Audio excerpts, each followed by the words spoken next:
നമസ്കാരം. നമസ്തേ. തെരഞ്ഞെടുപ്പെല്ലാം കഴിഞ്ഞു. ഇപ്പോൾ എൻ്റെ മുന്നിൽ ഇരിക്കുന്നത് രാഷ്ട്രീയക്കാരിയായ പത്മജ എസ് മേനോനാണോ അതോ മാധ്യമ പ്രവർത്തകയായ പത്മജ എസ് മേനോനാണോ എന്ന് എനിക്കൊരു സംശയം. എനിക്ക് എന്നും മാധ്യമ പ്രവർത്തകയായിട്ട് അറിയപ്പെടാൻ വളരെ ഇഷ്ടമാണ്. ശരി, വളരെ സന്തോഷം. അപ്പോൾ നമ്മൾ അങ്ങയുടെ മാധ്യമ പ്രവർത്തക അനുഭവങ്ങൾ നമ്മൾ 2-3 ആഴ്ചയ്ക്ക് മുമ്പ് നമ്മൾ ചെയ്തിരുന്നു. അന്ന് പ്രഭാകരനെ കാണാൻ കടലിലൂടെ രാത്രി കാറും കോളും ഉള്ള കടൽ, അതിലൂടെ അങ്ങ് പോകുന്ന ആ കാഴ്ചയൊക്കെ നമ്മൾ പറഞ്ഞു. ഒരുപാട് പേർക്ക് ഇഷ്ടപ്പെട്ടു. എന്നെ ഒരുപാട് പേര് വിളിച്ചു. ഇങ്ങനെയൊക്കെ ഒരു മഹതി നമ്മുടെ ഇടയിലുണ്ടോ?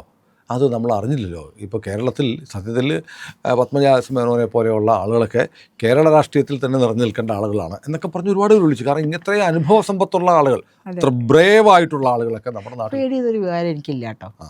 ഇപ്പോഴും ഇല്ല. പേടി എന്താണെന്ന് അറിയില്ല. അപ്പം ഞാനൊരു കാര്യം ചോദിക്കട്ടെ.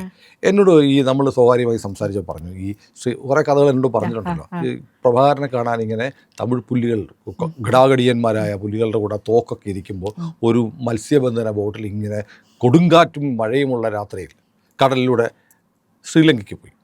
അതുപോലെ തന്നെ മാധ്യമപ്രവർത്തനത്തിൻ്റെ ഭാഗമായിട്ട് കാശ്മീരിൽ പോയില്ലേ, ബോംബുകളൊക്കെ പൊട്ടുന്നത്. ഇന്നത്തെ കാശ്മീരില്ല, പണ്ടത്തെ കാശ്മീർ. അത് എന്തിനാ ഔദ്യോഗികമായിട്ട് പോയതാണ്? ഔദ്യോഗികമായിട്ട് പോയത് എന്ത് മാതൃഭൂമിയിലായിരിക്കും. MD നാലപ്പാട് ചീഫ് എഡിറ്റർ ആയിരുന്ന സമയത്ത് തുറന്ന് വിട്ടിരിക്കുമായിരുന്നു. എൻ്റെ അടുത്ത് പറഞ്ഞു, വേണമെങ്കിൽ പഞ്ചാബിൽ പോയിക്കോളൂ, അവിടെ ഇപ്പോൾ ഭയങ്കര പ്രശ്നം, ബ്ലൂ സ്റ്റാർ അതൊക്കെ കഴിഞ്ഞിട്ട്. കാശ്മീർ വേണമെങ്കിൽ 1987-88 ആ കാലഘട്ടങ്ങളിൽ അവസാന ഘട്ടത്തിൽ തുടങ്ങിയിട്ടേ ഉള്ളൂ. ബ്ലൂ സ്റ്റാർ ഒക്കെ 88 ഇപ്പോൾ ഇത് കാശ്മീർ 98 അല്ല, അദ്ദേഹം ഉള്ള സമയത്ത് തന്നെയാണ്. എന്താണ്, അപ്പോൾ കാശ്മീരിൽ പോകുമ്പോൾ ഞാൻ താമസിക്കുന്ന ഹോട്ടലിൻ്റെ അടുത്തായിരുന്നു ഓൾ ഇന്ത്യ റേഡിയോ. അവിടെയാണ് ആദ്യത്തെ ബോംബ് പൊട്ടിയത്. ആകാശവാണിയിലാണ് ആദ്യത്തെ ബോംബാക്രമണം നടത്തി. ഞാൻ താമസിക്കുന്ന ഹോട്ടലിൻ്റെ തൊട്ടപ്പുറത്ത്. നമ്മൾ ശബ്ദം കേട്ട് പുറത്തേക്ക് ഇറങ്ങി ചെല്ലുമ്പോൾ അത് ഛിന്ന ഭിന്നമായി പോകുന്നൊരു കാഴ്ചയാണ്. കെട്ടിടമൊക്കെ തകർന്നു പോയി. ആൾക്കാരുടെ ജീവന് വലിയ പ്രശ്നമില്ല. കുറേ അപകടങ്ങൾ പറ്റിയെന്നല്ലാണ്ട്, കുറേ കയ്യിനും കാലിനും ഒക്കെ ഇതായെന്നല്ല, ആരും മരിച്ചതായിട്ട് ഓർമ്മയില്ല. ആ സമയത്ത് ഡാൽ ലേക്കിലാണെങ്കിൽ പോലും ഇങ്ങനെയൊക്കെ ഒരു അവസ്ഥയുണ്ട് എന്നുള്ള അറിവ് കാരണം ടൂറിസ്റ്റുകൾ വളരെ കുറവായിരുന്നു. അല്ല, ഞാനൊരു കാര്യം ചോദിക്കട്ടെ. അങ്ങനെ പോകാൻ തീരുമാനിക്കുമ്പോഴത്തേക്ക് കാശ്മീരിൽ ഇന്നും പ്രശ്നമാണ്. എന്നും സ്ഫോടനങ്ങളും വെടിവെപ്പും മരണവും ഒക്കെയാണ് കേട്ടുകൊണ്ടിരിക്കുന്നത്. ആ സമയത്ത് എങ്ങനെ പോകാൻ ധൈര്യം വന്ന? അങ്ങനെ നോക്കൂ, എനിക്ക് പറഞ്ഞില്ല ആദ്യം DYFIക്കാർ എന്നെ അവരുടെ ദോശച്ചട്ടിയിലിട്ട് ചുട്ടുകൊല്ലെന്ന് പറഞ്ഞിട്ട്, ചുട്ടുകൊല്ലടാ നമ്മൾ ഇങ്ങനെ നിന്ന ഞാൻ പറഞ്ഞു, കൊല്ലുകയാണെങ്കിൽ മുഴുവൻ കൊന്നിരിക്കണം. 1% ജീവൻ ബാക്കി വെച്ചാൽ എഴുന്നേറ്റ് വന്ന് നിന്നെ കൊല്ലുന്നു, ഞാൻ 1% ജീവനും കൊണ്ട് ചുട്ടുകൊല്ലാൻ. എന്നോട് പറയാ, സുനിൽജി ഒരു പ്രായമായ സ്ത്രീയല്ലേ, 2 ബീഫ് ഒരു പറോട്ട കഷ്ണവും വായിലേക്ക് കുത്തി തിരികെ വെച്ചാൽ തീരാവുന്ന ചൊരുക്കേ ഉള്ളൂ ഈ ചാണക സംഘടിക്കുന്നത്. എന്തൊക്കെ ഒരു അമ്മയുടെ പ്രായമുള്ള സ്ത്രീയുടെ ഒരു സാമാന്യ സംസ്കാരം പോലും ഇല്ലാണ്ട് സംസാരിക്കണം. അതുകൊണ്ടാണല്ലോ അവരെ DYFI എന്ന് വിളിക്കുന്നത്. അതെ. അപ്പം നമ്മുടെ കാശ്മീരിലേക്ക് മടങ്ങി വരികയാണെങ്കിൽ വീട്ടുകാരൊക്കെ സംഭവിച്ചു. വീട്ടുകാരൻ്റെ അച്ഛനും അമ്മുമ്മയും ഭയങ്കര കക്ഷികളാണ്. അവര് അച്ഛൻ പുലിയായിരുന്നു, അമ്മുമ്മ പെൺപുലിയും. പിന്നെ അതെ, അമ്മുമ്മ പെൺപുലിയും. അമ്മുമ്മ എന്ന് പറഞ്ഞാൽ അമ്മയുടെ അമ്മയാണ്. അമ്മ പിന്നെ ഗൈനക്കോളജിസ്റ്റ് ആയതായിരുന്നു, ഇതൊന്നും നോക്കാൻ സമയമില്ല. അമ്മുമ്മയ്ക്കും അച്ഛനും ചേച്ചി ഭയങ്കര എക്സൈറ്റ്മെന്റ് ആയിരുന്നു. എൻ്റെ ബൈലൈനിൽ ഓരോ ആർട്ടിക്കിൾസ്, ലക്ഷ്മി ചാർട്ടേഡ് അക്കൗണ്ടന്റ് ആണ്, 300ഓളം പബ്ലിഷ്ഡ് ആർട്ടിക്കിൾസ് ഉണ്ട് എൻ്റെ ബൈലൈനിൽ. ഉണ്ട് 150. കൊച്ചിയിലുണ്ട്. ചേച്ചിയും ചേട്ടനും ചേച്ചിയുടെ കുട്ടികളും ചാർട്ടേഡ് അക്കൗണ്ടൻസ് ആണ്. ഇന്ത്യയിലെ ആദ്യത്തെ ഓൾ ചാർട്ടേഡ് അക്കൗണ്ടൻസ് ഫാമിലിയാണ് അവർ, ട്വിൻ ഗേൾസ്. അപ്പോൾ 150 പബ്ലിഷ്ഡ് ഫോട്ടോഗ്രാഫ്സ് ഉണ്ട് എൻ്റെ ക്രെഡിറ്റിൽ. എനിക്ക് ഡാർക്ക് റൂം വർക്ക് നന്നായിട്ട് അറിയാം. പണ്ട് ബ്ലാക്ക് ആൻഡ് വൈറ്റ് ഫോട്ടോ ആണല്ലോ. അത്രയും റോളിലെ ഫിലിം തീർന്ന ഓരോ ഫിലിമും നമ്മൾ നോക്കി എടുക്കുള്ളൂ. ഇപ്പോഴത്തെ പോലെ കടകടകടാന്ന് ഷൂട്ട് ചെയ്യല്ല ചെയ്യുന്നത്. അപ്പം അങ്ങനെ ഇതൊക്കെ SLR ക്യാമറയൊക്കെ തൂക്കി ആശിക്കാണ് കേട്ടോ. അതൊക്കെ തൂക്കി അങ്ങ് പോയത്. പിന്നല്ലാണ്ട് അതെനിക്ക്, ഞാൻ എപ്പോഴും അങ്ങനെ തന്നെയാണ്. എൻ്റെ സപ്പോർട്ടിങ് ഫോട്ടോഗ്രാഫ്സ് ഞാൻ തന്നെയാണ് എടുക്കുക. യൂത്ത് ഫെസ്റ്റിവലിനാവട്ടെ എന്തിനു പോയാലും I always carry my camera with me. അപ്പോൾ പോയി അവിടെ ചെന്ന് ഞാൻ പറഞ്ഞല്ലോ, ഒരു വല്ലാത്തൊരു അവസ്ഥയായിരുന്നു. കാശ്മീരി ഫയൽസ് എന്ന് പറഞ്ഞിട്ടൊരു സിനിമ വന്നല്ലോ. അതിൽ നിങ്ങൾക്ക് സുനിൽജി കണ്ടിട്ടുണ്ടാവും. അതിൽ ഏറ്റവും മനസ്സിൽ ഇപ്പോഴും വേദന തോന്നുന്ന ഒരു രംഗം എന്നോട് പറയൂ. ഞാൻ ഞെട്ടിപ്പോയത് മറ്റേ അറക്കവാളിന്. അതല്ലേ എല്ലാവരും അത് പറയും. പിന്നെ ചിലവർ പറയും ആ സ്ത്രീയുടെ ഭർത്താവിനെ കൊന്നിട്ട് രക്തം പുരണ്ട ചോറ് കഴിപ്പിക്കുന്നു. എനിക്കതൊന്നും അല്ല. എനിക്ക് ഡൽഹിയിൽ നിന്ന് ഇങ്ങനെ കോള് വന്നുകൊണ്ടേയിരുന്നു, മഹിളാ മോർച്ച നേതാവ് എന്ന നിലയിൽ ഈ സിനിമ പോയി കണ്ടിട്ട് ട്വീറ്റ് ചെയ്യണമെന്ന്. അപ്പോൾ ഞാൻ പറഞ്ഞു എനിക്ക് കാണാൻ പറ്റില്ല, കാരണം ഞാൻ ശരിക്കുള്ള യഥാർത്ഥ സംഭവങ്ങൾ കണ്ട വ്യക്തിയാണ്, എനിക്ക് കാണാൻ പറ്റില്ല എന്ന് തന്നെ പറഞ്ഞിരുന്നു. പക്ഷെ വല്ലാത്ത പ്രഷറായിരുന്നു. അപ്പോൾ ഞാൻ കുറേ വനിതാ പ്രവർത്തകരായിട്ട് പോയി. ഇവിടെയാണ് പോയി തിയേറ്ററിൽ, നമ്മളുടെ ലുലു മോളിലെ തിയേറ്ററിൽ പോയി. അപ്പോൾ ഞാൻ അവരോട് പറഞ്ഞു ഞാൻ കരയും, ഞാൻ പുറത്തിറങ്ങി നിൽക്കും, എനിക്ക് സഹിക്കാൻ പറ്റില്ല, ഞാൻ ലൈവ് കണ്ടതാണ്. പക്ഷെ ഞാനൊരു സോപ്പ് സിനിമ, സാധാരണ സിനിമ കാണുന്ന പോലെ അത് കണ്ടുകൊണ്ട് പോയി. അവസാനം ഈ പറഞ്ഞ രംഗങ്ങളൊന്നും തന്നെ അഫക്റ്റ് ചെയ്തിട്ടില്ല. ഇതിനെക്കാട്ടിലും ഭയാനകവും ഭീതിതവും നമ്മളുടെ ജീവനെ തന്നെ ഞാൻ മരിച്ചു പോയെങ്കിൽ എന്ന് വിചാരിച്ചിരുന്ന സംഭവങ്ങൾ ഞാൻ കേൾക്കുകയും കാണുകയും ചെയ്ത വ്യക്തിയാണ്. അപ്പോൾ ഒരു രംഗമുണ്ട്, അവസാനം കുറേ പണ്ഡിറ്റുകളെ, കൊച്ചു കുട്ടികൾ ഉൾപ്പെടെയുള്ളവരെ നിരത്തി നിർത്തി ഒരാൾ ഗൺ വെച്ച് ഷൂട്ട് ചെയ്ത് കൊല്ലുന്നത്. സുനിൽജിയെ കൊല്ലുമ്പോൾ എനിക്കറിയാം, ഞാൻ 24ാമത്തെ വ്യക്തിയാണെങ്കിൽ എന്നെ കൊല്ലുന്നറിയാം. 14ാമത്തെ വ്യക്തിയായി നിൽക്കുന്ന നമ്മുടെ ക്യാമറാമാൻ അറിയാം. 12ാമത്തെ വ്യക്തിയായി നിൽക്കുന്ന നമ്മുടെ സൗണ്ട് ഓപ്പറേറ്ററിനറിയാം. അടുത്തത് ഞാനാണ്. പക്ഷെ ആരും ചാർജ് ചെയ്തില്ല.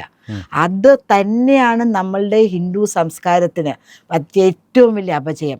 നമ്മൾ തല കുമ്പിട്ട് നിൽക്കുകയാണ് ചെയ്തത്. സുനിൽജി ശ്രദ്ധിച്ചിട്ടുണ്ടാവും, തല ഇങ്ങോട്ട് മാറ്റിയാൽ ഇവിടെ കൊള്ളേണ്ട ബുള്ളറ്റ് ഇങ്ങോട്ടേക്ക് ആയിപ്പോയാലോ എന്ന് വിചാരിച്ച്. എന്തായാലും മരിക്കാൻ പോകുന്നു, ഒരൊറ്റ ആളേ ഉള്ളൂ. എന്നിട്ട് നമ്മൾ തന്നെ കുഴിച്ച ട്രെഞ്ചിലേക്ക് നമ്മൾ വീഴണം. ആ രംഗം എൻ്റെ മനസ്സിൽ നിന്ന് പോയിട്ടേ ഇല്ല. ഇപ്പം പറഞ്ഞ ഈ രംഗങ്ങളെല്ലാവരും വരും, അറക്കവാളിൽ ആ സ്ത്രീ 2 പുരുഷന്മാർക്ക് ഇഷ്ടമായി, അല്ലെങ്കിൽ ആ സ്ത്രീയെ കൊണ്ട് ഇത് കൊഴിപ്പിച്ചു. അതൊന്നുമല്ല, നമ്മൾ എന്തുകൊണ്ട് പ്രതികരിച്ചില്ല? ഇത്രയും ഒന്ന് ഉറപ്പുണ്ടായിട്ടും അപ്പോഴെങ്കിലും ഒരു പ്രതികരിച്ച് ഇങ്ങനെ നിൽക്കുക. എനിക്ക് ആ രംഗൻ്റെ മനസ്സിൽ നിന്ന് കണ്ണടയ്ക്കുമ്പോൾ മുഴുവൻ വരുന്നത് ആ രംഗമാണ്. എന്താണ് നമ്മൾ ഇത്ര ഭീരുക്കളായത്? നമ്മൾ അവിടെ 10 പേരുണ്ടെങ്കിൽ നമ്മളും 10 പേരുണ്ട്. അവർ 10 പേരെ കൊല്ലെങ്കിൽ നമ്മളും 10 പേരെ കൊന്നിരിക്കണം. ഞാൻ ഒരു കലാപാഹ്വാനം ഒന്നും പ്രൈവറ്റ് ഡിഫൻസ് എന്ന് പറയുന്നത് നമുക്ക് നിയമപരമായി ചെയ്യാവുന്നതാണ്, ഒരു സ്വയം പ്രതിരോധം. അതെ, കമ്മഡോർ പഞ്ചാബിയാണ്, അദ്ദേഹത്തിനെ മീറ്റ് ചെയ്ത് എവിടെയാണ് വീടെന്നൊക്കെ ചോദിച്ചപ്പോൾ അദ്ദേഹം പറഞ്ഞു കാശ്മീരിലാണ്. ഇപ്പോഴാട്ടോ, കുറേ നാൾ മുമ്പാണ്. കാശ്മീരിലോ? ഓ, അപ്പം മാഡം ഇപ്പോൾ വിചാരിക്കുന്നുണ്ടാവും കാശ്മീരിൽ ഞങ്ങൾ എങ്ങനെ ജീവിക്കുന്നു.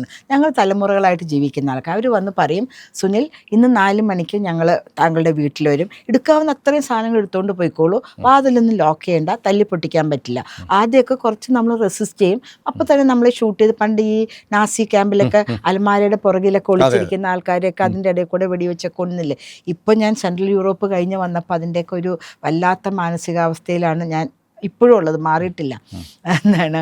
അപ്പോൾ ഇവരടുത്ത് പറയും പോകണമെന്ന് പറഞ്ഞു. ആദ്യം റെസിസ്റ്റ് ചെയ്തു, പിന്നെ ഇവർ പോകുന്ന എൻ്റെ സുനിൽജി ഒരു ഭയങ്കര കാറുകളുടെ നല്ല കാശുകാരാണ് കേട്ടോ. പണ്ഡിറ്റ്സ് എന്ന് പറഞ്ഞാൽ അവരുടെ വീടുകളൊക്കെ വലിയ കൊട്ടാരങ്ങൾ പോലെയാണ്. നമ്മുടെ അടുത്ത് ഗൈഡൊക്കെ പറയും, ഇതേ കണ്ടോ ഉദർ ഓ പണ്ഡിറ്റ് थे अभी देखो क्या हो गया उनको, क्या हो गया, दिल्ली में टेंट में रहता है, इसका फैमिली को क्या हुआ. മൂത്രം എന്നുള്ള ഹിന്ദി കിട്ടുന്നില്ല. മൂത്രമൊഴിക്കാൻ വേണ്ടി വെളിപ്പറമ്പിൽ പോയിരിക്കണ്ടേ, നമ്പർ 2 ഇതിന് വേണ്ടി പുറത്ത് പോയിരിക്കണ്ടേ. ഇപ്പൊ ക്യാ ഹുവാ, പാലസ് മേ രഹത്തെ थे, അഭി ക്യാ ഹുവാ, ഹംനെ ഉൻകോ എന്താണ് ഓടിച്ചു വിട്ടു. ഇത് നമ്മളോട് ഡ്രൈവർമാർ പറയുന്നതാണ്. ഡ്രൈവറും അവിടെ വളർക്കം മുഴുവൻ ആൾക്കാരാണല്ലോ. അപ്പൊ ഇവരിവിടുന്ന് രക്ഷപ്പെടുന്നുണ്ട്. സുനിൽജി ആദ്യം ഒരു കാറുണ്ടെങ്കിൽ 3 പേർക്ക് ഇരിക്കാവുന്ന സീറ്റിൽ 5 പേര് എങ്ങനെയെങ്കിലും ഇരിക്കും. അവരുടെ മുകളിൽ വേറെ ആൾക്കാർ, അവരിങ്ങനെ കുനിഞ്ഞിരിക്കാൻ പറ്റില്ല. അപ്പോഴേക്കും മുകളിൽ ഇതിൽ മുട്ടൂല്ല. മുമ്പിൽ അതുപോലെ 3-4 പേര്. അത് കഴിഞ്ഞ് മുകളിൽ ഒരാൾ കിടക്കും, 3 പേര് കിടക്കും. നടുക്ക് കിടക്കുന്ന ഒരു തടിയുള്ള ആളായിരിക്കും. അവർ കൈ കൂടെ 2 പേരിങ്ങനെ പിടിക്കും, ഉള്ളിലത്തെ ഇതിൽ കൂടെ ഇട്ടിട്ട്. മുകളിൽ വേറൊരു റോ ആൾക്കാർ കിടക്കും, അവരും ഇങ്ങനെ പിടിക്കും, വീണ് പോകാണ്ടിരിക്കാൻ വേണ്ടി. അതിൻ്റെ മുകളിലൊരു താഴെ കിടക്കുന്ന ആൾക്കാർക്ക് സഹിക്കാൻ പറ്റുന്ന ആൾക്കാർ. അങ്ങനെയൊക്കെ പലായനം ചെയ്തിട്ട് സുനിൽജി വിചാരിച്ചു നോക്കൂ, ജീവനും കൊണ്ട് ഓടി രക്ഷപ്പെടുകയാണ്. അവരുടെ സ്വന്തം ജനിച്ച നാട്ടിൽ നിന്ന്, സ്വന്തം വീട്ടിൽ നിന്ന് ഹിന്ദുവായി പോയി എന്നുള്ള ഒറ്റ കാരണം കൊണ്ട്. അപ്പോൾ എൻ്റെ അടുത്ത് തിരിച്ച കമാൻഡറിൻ്റെ ഇതിലേക്ക് വരികയാണെങ്കിൽ അവരോടും വന്ന് പറഞ്ഞു, നിങ്ങൾ ഒഴിയണം. ഒരു സെറ്റിൽമെൻ്റ് ആയിട്ട് താമസിക്കുന്നതാണ്. അവർ പറഞ്ഞു ഒഴിയാൻ പറ്റൂല, ഇല്ലെങ്കിൽ ബാക്കിയുള്ളവരെയും കൊന്ന പോലെ ഞങ്ങൾ കൊല്ലും, ഇന്ന ദിവസം ഇന്ന സമയത്ത് എന്തൊക്കെ നിങ്ങൾക്ക് എടുക്കാൻ പറ്റുമെന്ന് വെച്ചാൽ എടുത്തോ എന്ന് പറഞ്ഞു. ഇവർ ആ സമയത്ത് വന്നു. ഇവരൊക്കെ നല്ല ഡ്രസ്സിൽ, നല്ല ഭംഗിയുള്ള ഡ്രസ്സിലൊക്കെ നിൽക്കുക, നല്ലോണം വേഷം. പഞ്ചാബീസിൻ്റെ അറിയാമല്ലോ, നല്ല കളർഫുൾ ഇതും ടർബനും അതും കൃപാണും ഒക്കെ ആയിട്ട്. അപ്പോൾ എന്താ പോവാത്തെ, ഞങ്ങൾക്ക് പോകാനൊരു സ്ഥലമില്ല, അതുകൊണ്ട് പോയില്ല, കൊന്നുകളെ എല്ലാത്തിനെ എന്ന് പറഞ്ഞു. ഓ ശരി. ഉടനെ അവരുടെ ഹെഡ് വെച്ചാൽ അവരുടെ എല്ലാവർക്കും ഒരു ഇത് നേതാവ് ഉണ്ടാവും, എന്തോ അവരുടെ ഭാഷയിലൊരു ഒരു ഇത് കൊടുത്തു, കമാൻഡ് കൊടുത്തു. ഉടനെ ഇവർ ഒരു ഫയൽ പോലെ ആദ്യം കൊച്ചു പെൺകുട്ടികൾ, അതിൻ്റെ പുറകെ കൊച്ചു ആൺകുട്ടികൾ, അതിൻ്റെ പുറകെ വയസ്സായ സ്ത്രീകൾ, അതിൻ്റെ പുറകെ യുവതികളായ സ്ത്രീകൾ, അതിൻ്റെ പുറകെ പ്രായമായ പുരുഷന്മാർ, ഏറ്റവും പുറകിൽ യുവാക്കൾ നിരന്നിങ്ങനെ ഇങ്ങനെ റോ ആയിട്ട് ഇങ്ങനെ നിന്നു. അതുകൊണ്ട് ഇങ്ങനെ അടുത്ത കമാൻഡ് കൊടുത്തു. എല്ലാവരും കൃപാണിങ്ങനെ വലിച്ചൂരി.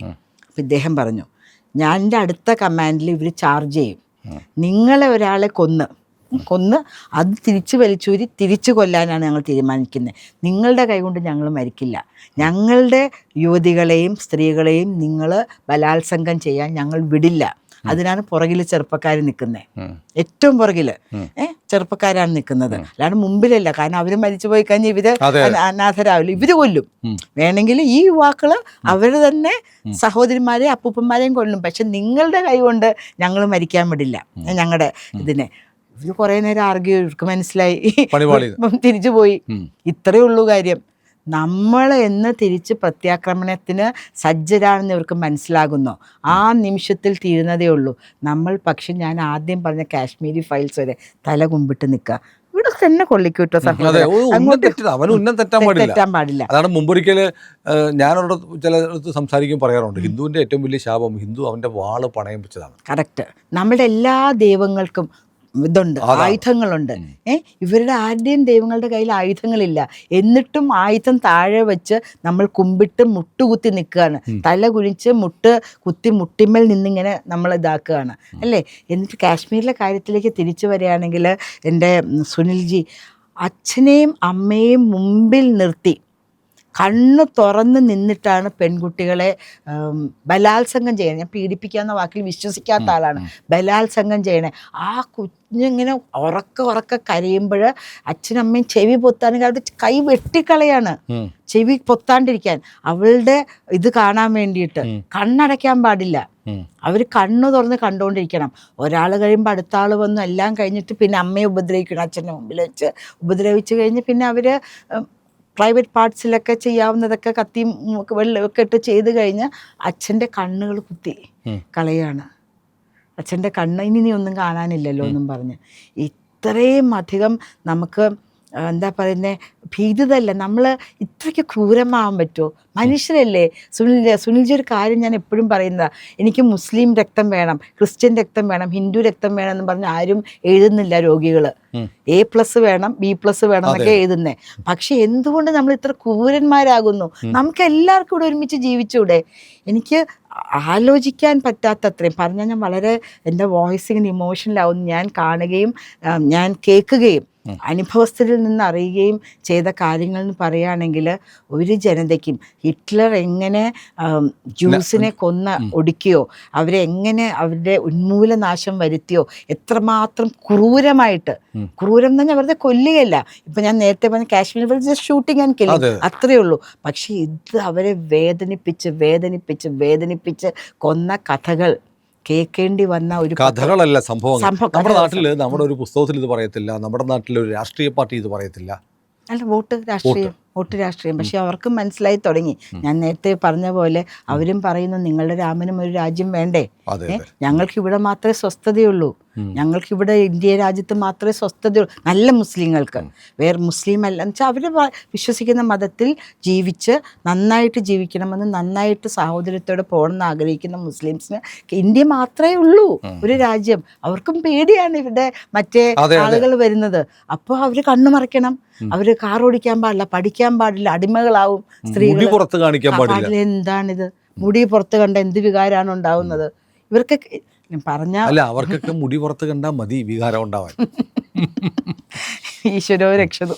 ഏതായാലും ഇത് വളരെ ഞെട്ടിക്കുന്ന ഒരു അനുഭവം. ഒരുപക്ഷെ നമ്മുടെ പ്രിയപ്പെട്ട പ്രേക്ഷകരെ, ഈ കാശ്മീരിൽ ഒരു മാധ്യമപ്രവർത്തകയായിട്ട് നമ്മുടെ പ്രിയപ്പെട്ട പത്മജ എസ് മേനോൻ സഞ്ചരിച്ചപ്പോൾ നേരിട്ട് കണ്ടറിഞ്ഞ കാര്യങ്ങളാണ് നമ്മളോട് പറഞ്ഞത്.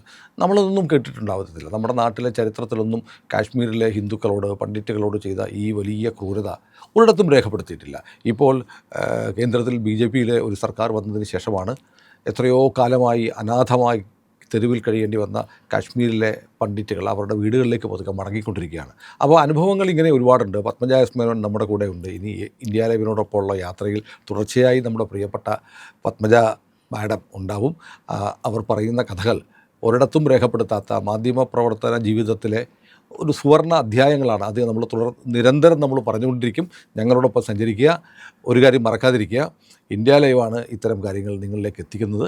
ഈ ചാനൽ സബ്സ്ക്രൈബ് ചെയ്യണം. നമ്മുടെ ലക്ഷക്കണക്കിന് ആളുകൾ നമ്മുടെ വീഡിയോ കാണുന്നുണ്ട്, പക്ഷേ എല്ലാവരും ഒന്നും സബ്സ്ക്രൈബ് ചെയ്യുന്നില്ല. അതുകൊണ്ട് ഇത്തരം വേറിട്ട കഥകളുമായി ഞങ്ങൾ ഇനിയും വരും. വീണ്ടും കാണുമ്പോഴേക്കും നമസ്തേ. നമസ്തേ.